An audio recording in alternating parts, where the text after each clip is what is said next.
السلام عليكم ورحمة الله. تخيل تبقى أنت ماشي في الشارع أو حصل خلاف بينك وبين حد وفجأة اتعرضت للضرب. السؤال هنا تعمل إيه؟ هل ترد الضربة بالضربة ولا تروح تعمل تصرف قانوني صحيح يضمن حقك ولا تعمل إيه؟ في الحالات دي ممكن بتصرف بسيط تضيع حقك. في اللحظة دي هي أول ساعة، هي أهم ساعة ممكن تجيب لك حقك. ففي الحلقة دي إن شاء الله هنعرف مع بعض ممكن تعمل إيه وممكن تتصرف إزاي. أهلا بكم، أنا كريم عيد بوضح لك القانون وببسطه لك. أهلا بك. أول حاجة لازم تعملها وهي إنك تتوجه فورا إلى قسم الشرطة. ليه؟ لأن لازم تحرر المحضر بالواقع وهي واقعة الضرب. وليه ده مهم؟ لأن محكمة النقض بتقول إن الإبلاغ على الواقعة فور حدوثها دليل أو قرينة على صدقها. يعني ببساطة كل ما تبلغ أسرع كل ما يكون حقك القانوني أضمن وأفضل. وفي المحضر لازم تذكر تفاصيل مهمة جدا وهي مكان الواقعة وتوقيت الواقعة ووصف الشخص الذي اعتدى عليك وأسماء الشهود إن وجدوا. بالبلدي كده لازم تذكر مكان اللي حصل فيه الاعتداء عليك ووقت الاعتداء بالتفصيل، ولو في شهود على الكلام دول تذكر ان في شهود كذا وكذا وتذكر اسمائهم في المحضر، لان الحاجات دي دلائل مهمة جدا على حدوث الوقعة. وبعد كده بيحصل ايه؟ بيحصل ان الامين الشرطة بيبعتك تعمل حاجة اسمها تقرير طبي بناء على جواب بيتوجه من الاسم للمستشفى، اقرب مستشفى عام. بتروح التقرير الطبي بقى بيذكر فيه ايه؟ بيذكر فيه نوع الاصابة ومكانها ومدة العلاج. مدة العلاج اللي سواء اقل من 20 يوم او اكثر من 20 يوم. طب ليه مدة العلاج مهمة جدا؟ لأن لو الإصابة اللي أقل من ال 20 يوم يعني أحدث بيك إصابات بسيطة وهي غالبا بتبقى جنحة وبيكون الحكم فيها بسيط.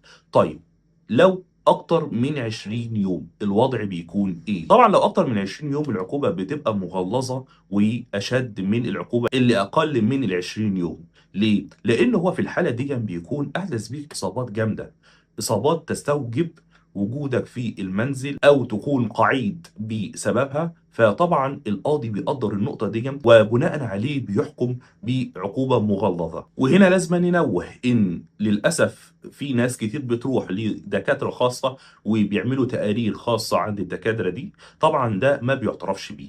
ما بيعترفش بيه ليه؟ لان لازم يكون الدكتور دكتور عام في مستشفى عام وتم الفحص بناء على جواب موجه من الاسم للمستشفى. فمحكمة النقض استقرت على أن التقارير الطبية الرسمية هي الدليل الفني الأساسي في القضية، ولكن مش معنى ذلك ان التقارير الخاصة هي ولا عدم سواء.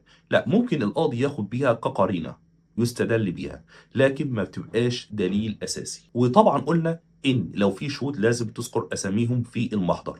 فالنقطة دي مهمة جدا لأن هم بيبقوا ألسنة الحق في وقت الاعتداء عليك. ففي الوقت ده لازم يبقى في شهود إن أمكن. وطبعا كلنا عارفين إن القاضي الجنائي له كامل الحرية في تكوين عقيدته، فإن تجمع له كافة الأدلة سواء لو في شهود، لو في كاميرا بتصور الواقعة. هنا في حالة الكاميرا لو صورت الواقعة هنا القاضي بياخد بيها كقرينة وليس كدليل. طبعا احنا عارفين ان الكاميرا لازم بيبقى بناء على اذن من النيابه العامه. ففي الحاله دي لو انت كنت واخد اذن من النيابه العامه بتفريغ الكاميرا وقمت بتفريغ الكاميرا ففي الحاله دي بتكون دليل. لكن لو انت جبتها من تلقاء نفسك ففي الحاله دي القاضي ممكن ياخد بيها كقرينه. طيب احنا دلوقتي عملنا المحضر وجبنا التقرير الطبي واتنظر القضيه قدام قاضي الموضوع.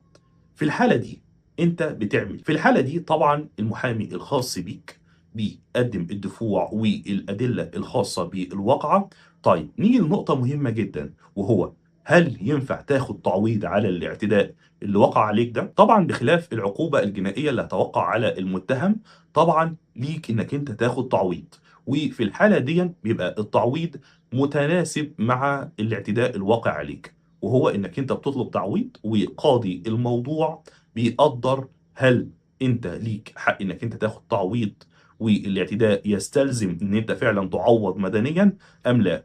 وطبعا لو احدث بيك اصابات ففي الحاله دي بنسبه كبيره جدا انت بتاخد التعويض. والتعويض هنا بيشمل الضرر الواقع عليك سواء الضرر البدني او الضرر النفسي والمعنوي، وتالت حاجه وهي مصاريف العلاج. ولو انت للاسف قعيد في البيت بسبب الاعتداء ده فطبعا لازم أن يكون التعويض جابر لكل هذه الاوصاف. فلو انت تعرضت للضرب افتكر ان اول ساعه هي اهم ساعه، والتصرف القانوني الصحيح هو اللي هينقذك وهو اللي هيرجع لك حقك. تابع الفيديو كويس وقول لي لو في حاجة تانية حابب اشرحها لك او اوضح لك نقطة معينة، اكتب لي في التعليقات او تواصل معي. كان معكم كريم عيد، السلام عليكم.